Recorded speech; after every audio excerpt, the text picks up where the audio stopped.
गौरी की शादी एक बड़े घर के लड़के यानी कि राजेश के साथ होती है। राजेश की 4 बहनें हैं और सभी अपने भाई पर जान छिड़कती है।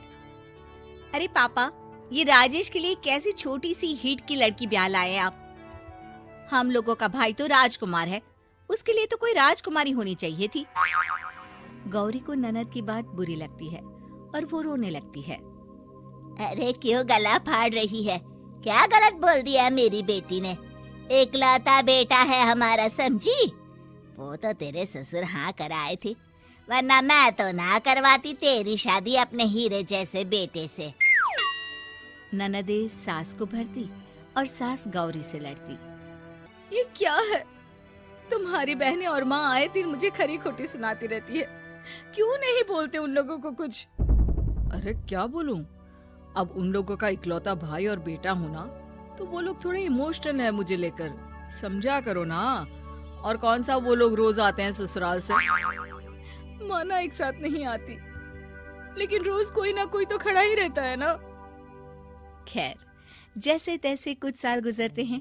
गौरी एक प्यारे से बेटी की माँ बनती है।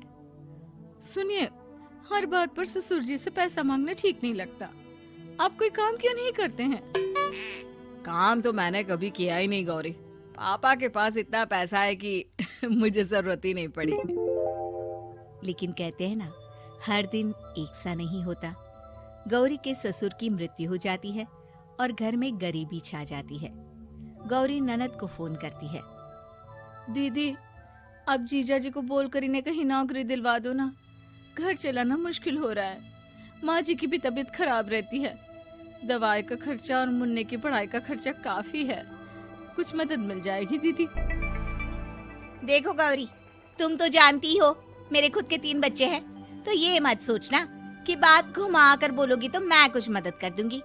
अब पति तुम्हारा है, सास तुम्हारी है, तो करना तो तुमको ही है ना। हम भी तो निभा रहे हैं। खैर, बोल दूंगी इनको। गौरी समझ जाती है। वो दूसरी ननद को फोन करती है, लेकिन वहां से भी उसे कुछ ऐसा ही जवाब मिलता है। अरे भाभी, हमारा भाई कैसे काम करेगा? वो तो राजकुमार है। बस आप जरा माँ का ख्याल रखो, उन्हें कोई तकलीफ मत होने देना। बाकी करते हैं बात आराम से। गौरी के सामने संकट आ जाता है कि वो कैसे अपना परिवार चलाए। ना पति काम करना चाहता है और ना ननदे मदद। फिर एक रोज गौरी की सहेली कहती है, गौरी, मैं ना एक फैक्ट्री में काम करती हूँ, तुम्हारी परेशानी समझ सकती हूँ। क्यों नहीं तुम भी मेरे साथ वहाँ काम करती? अरे लेकिन मुन्ना तो छोटा है ना। तो क्या हुआ, तेरी सास और पति तो घर पर ही हैं, वो लोग संभाल लेंगे। तू चल मेरे साथ। गौरी ने अब काम करना शुरू कर दिया था, लेकिन उसका सपना अपने बेटे को अच्छी शिक्षा देने का था। गौरी अपने भाई से कहती है, भाई, आपके बच्चे जिस स्कूल में पढ़ते हैं उस पर मेरे गौरव का भी एडमिशन हो सकता है क्या? अरे कैसे बात कर रही है गौरी? जितना तू कमाती है उतने में तो तेरा घर भी नहीं चलता। तू कहाँ इतने महंगे स्कूल का सपना देख रही है? लेकिन गौरी भी ठान लेती है कि वो किसी न किसी तरह अपने बच्चे को अच्छे स्कूल में पढ़ाएगी। माँ जी, ये मेरे गहने हैं, मैं बेच रही हूँ। गौरव का कल एडमिशन है।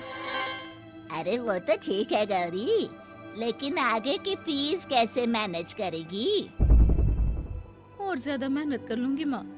गौरव कुछ बन गया तो हम लोगों के सारे दुख दर्द दूर कर देगा। गौरी, हम लोगं ने तुझे गलत समझा, लेकिन तू ही थी जो ये घर लेकर चल रही है, वरना कब की अलग हो जाती। गौरी सास की ओर मुस्कुराकर देखती है।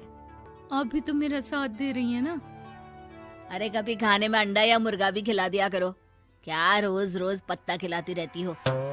अरे शर्म तो आती नहीं, सारा दिन बहू काम करके पैसे लाती है, खुद तो कुछ करता नहीं, ऊपर से मुर्गा खाना है इसको। गौरी अपना घर चलाने के लिए तो पर्याप्त पैसे कमा लेती है, लेकिन बेटे के महंगे स्कूल, कोचिंग और उसकी डिमांड पूरी करने के लिए उसे लोगों से पैसे उधार लेने पड़ते।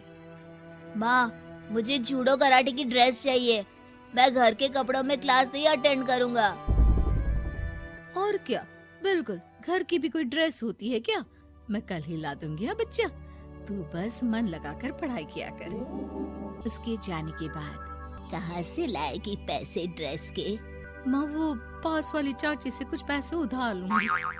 अरे सभी से तो उधार ले चुकी है तू।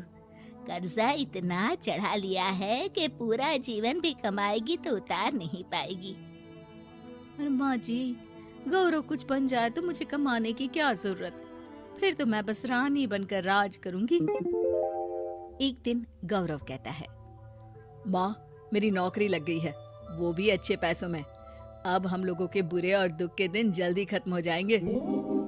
गौरी की खुशी का ठिकाना नहीं होता। वो सास की फोटो के सामने हाथ जोड़ती है कि उसका पति उसे कहता है, देखा गौरी, तेरी तपस्या खत्म हुई। इतने सालों से जो तू फैक्ट्री में नौकरी कर रही है, अब तू आराम कर सकती है। अरे नहीं नहीं, अभी तो नौकरी लगी है, कुछ दिन कुछ पैसे कमा तो लेने दो।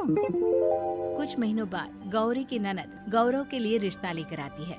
अरे भाभी, वो मैं ना रिश्ता लेकर आई थी गौरव के लिए, सुना अच्छा कमा रहा है, क्यों? देखा मेरी बहन कितनी अच्छी है, कितना सोचती है हम लोगों के लिए। गौरी कुछ नहीं कहती, लेकिन उसका मन नहीं होता है कि वो बेटी की शादी इतनी जल्दी कर दे। हाँ वो तो ठीक है, लेकिन अभी कुछ कर्जा है जिसे उतारना है। तो क्या हो गया, शादी के बाद भी उतार लेगा, कम से कम एक लड़की आ जाएगी तो आराम रहेगा।